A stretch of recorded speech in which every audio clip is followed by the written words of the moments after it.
Les jeunes de tout le pays s'appellent les uns les autres via les médias sociaux pour manifester en faveur d'un nouveau plan climatique et de justice sociale. Les manifestations ont lieu chaque lundi. Bien que la plupart des manifestants sont censés être à l'école ce jour-là, ils prétendent que leurs actions ont bien plus d'importance. Malgré que de nombreuses écoles aient donné leur accord pour l'absence lors de ces actions, elles ne sont pas nécessairement d'accord avec toutes les manifestations organisées. Et toi, t'en penses quoi? Ouais, je pense qu'ils se battent pour une noble cause. Enfin, c'est pas... Le problème est qu'il y a une énorme frustration parmi les jeunes envers ce qu'ils appellent les riches hommes d'affaires pollueurs. Un petit groupe de jeunes l'a malheureusement prouvé à l'entreprise de l'homme d'affaires Tariq Hadid. Monsieur Hadid nous montre comment son terrain, son jardin et ses voitures ont été vandalisés. Ce type de vandalisme est contre-productif par rapport à l'objectif ultime de sensibilisation au changement climatique. Détruire la propriété des personnes innocentes juste parce qu'elles sont actives dans le domaine des affaires crée une aversion envers ces manifestants et tout ce qui concerne le changement climatique. Mais en fait, je soutiens leur objectif, vraiment. Attends, mais je les connais ces gens. Tariq Hadid prie chaque semaine avec nous à la mosquée. Et les étudiants prient là-bas aussi. Ils auraient dû être mieux informés. Waouh! Sérieux? Tu m'étonnes. Je comprends que Tariq soit très contrarié qu'ils aient envahi sa propriété privée. Ils sont allés trop loin. Ouais, je comprends le raisonnement des élèves, mais c'est clairement pas la manière appropriée de faire valoir un point de vue. C'est vrai, je ne comprends pas le vandalisme, et s'attaquer aux riches n'est pas une excuse. Ils devraient privilégier le dialogue, vraiment. Ben ok, et pourquoi tu les réunis pas alors?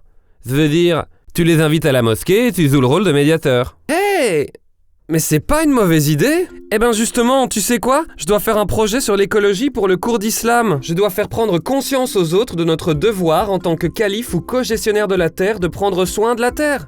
Tout le monde, y compris notre communauté musulmane de la mosquée locale, doit prendre ses responsabilités. Mais qu'est-ce que t'attends? Top! Tu m'as vraiment bien aidé sur ce coup-là, Jean-Pierre. Merci beaucoup.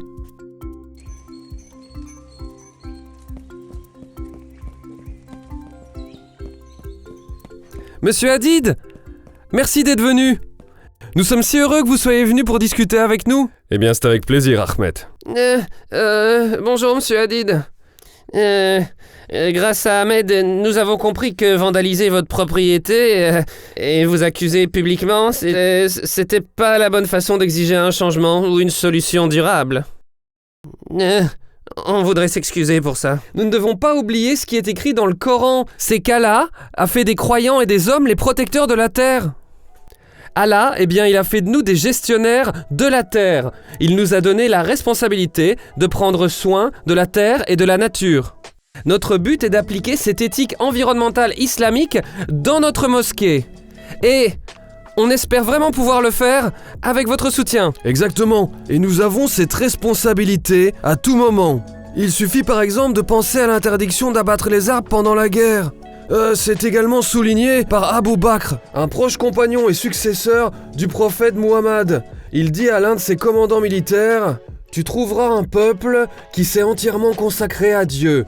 Laisse-les à ce à quoi ils se sont consacrés. Ne tuez pas les femmes, les enfants, les personnes âgées et les malades. Ne coupez aucun arbre fruitier. Ne détruisez aucun lieu habité. Ne pas abattre de moutons ou de chameaux sauf pour la nourriture. Ne brûlez pas les abeilles et ne les dispersez pas. Ne volez pas leur butin et ne soyez pas un lâche. » Eh bien, j'entends ici des informations très sages qui me rendent beaucoup plus fier de vos actions précédentes. Je suis entièrement d'accord. Et je comprends ce que vous avancez ici. Mais quel est votre plan d'action concrètement? Il y a plusieurs hadiths sur le respect de la planète, des animaux, la prévention des inondations. Eh ben, nous voulons sensibiliser les gens à ces questions. On est sûr, monsieur Hadid, que les personnes qui sont des modèles comme vous peuvent faire la différence. Et on a quelques idées. Nous nous trouvons devant un nouveau jardin communautaire créé par la communauté musulmane locale. Monsieur Hadid, comment vous est venue cette idée? Eh bien, je n'ai pas vraiment fait cela. Il s'agissait d'un groupe de jeunes de notre communauté qui souhaitait sensibiliser le public aux défis écologiques auxquels nous sommes confrontés en tant que société. J'ai juste réuni les personnes et les ressources pour que cela se produise. En fait, on a eu un devoir à l'école sur comment éduquer les gens aux questions environnementales. On a invité Monsieur Hadid, un homme d'affaires qui était malheureusement pris pour cible. Du coup, c'est comme ça qu'on a eu l'idée de créer un jardin communautaire.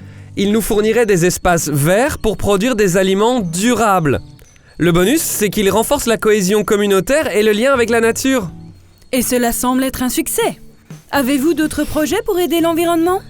Eh bien, nous pensions mettre en place une politique de conservation de l'eau en plaçant des panneaux à côté des éviers. Ces signes nous permettraient de faire prendre conscience aux gens qu'ils doivent faire le wudu, le lavage rituel, avant chaque prière. Nous savons que beaucoup de gens préfèrent le faire à la mosquée. Comme vous pouvez le voir, un avenir plus vert nous attend si nous laissons les jeunes nous guider.